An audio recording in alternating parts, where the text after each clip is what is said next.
લોકોના સ્વાસ્થ્ય અને ખિસ્સા બંને સાથે ચેડા કરતા અસામાજિક તત્વો સામે સુરત ગ્રામ્ય એલસીબી પોલીસે લાલાક કરી છે। કામરેજ તાલુકાના પરબગામ સ્થિત ઓમ ટેક્સટાઇલ પાર્કમાં ચાલતા એક હાઈ પ્રોફાઇલ ડુપ્લિકેટ ક્લીનરના રેકેટને પોલીસે બાતમીના આધારે ઝડપી પાડ્યું છે। જાણીતી બ્રાન્ડ લાઇઝોલના નામે ઝેરી કેમિકલ અને રંગીન પાણી વેચતા આ એકમ પર દરોડા પાડ્યા હતા। ચોક્કસ બાતમીના આધારે એલસીબી પોલીસે ઓમ ટેક્સટાઇલ પાર્કના પ્લોટ નંબર 184/185 ના બીજા માળે કાર્યરત માપા ફેશન નામના એકમમાં ઓચિંતી રેડ કરી હતી। ફેશનના નામે ચાલતા આ યુનિટમાં અંદરનું દ્રશ્ય જોઈ પોલીસ પણ ચોંકી ઉઠી હતી। અહીં કોસ્મેટિક્સની આડમાં બ્રાન્ડેડ કંપનીના ડુપ્લિકેટ સ્ટીકરો લગાવી નકલી ક્લીનરનું પેકિંગ પૂરજોશમાં ચાલી રહ્યું હતું।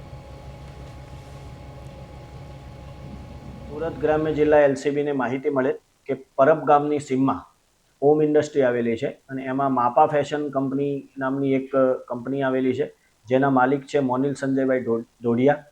તેઓ તેમની આ ઓથોરાઇઝ કંપનીની આડમાં લાઇઝોલ કંપનીના ક્લીનર ડુપ્લિકેટ બનાવે છે। જે માહિતી આધારે એલસીબીની ટીમે એમની કંપનીમાં રેડ કરતા એમને માપા ફેશનની જે પ્રોડક્ટ હતી એ સિવાય એમના ત્યાંથી 860 નંગ લાઇઝોલ કંપનીના ક્લીનરના ભરેલા કેન, એના સ્ટીકરો તેમજ એની સાથે જે યુઝ કરવા માટે વપરાતું હતું એ કેમિકલ મળી ટોટલ 10,72,000નો મુદ્દામાલ એલસીબીએ રિકવર કરેલ છે અને આ કામે કામરેજ પોલીસ સ્ટેશનની જાણવાજોગ દાખલ કરી આગળની કાયદેસરની કાર્યવાહી હાથ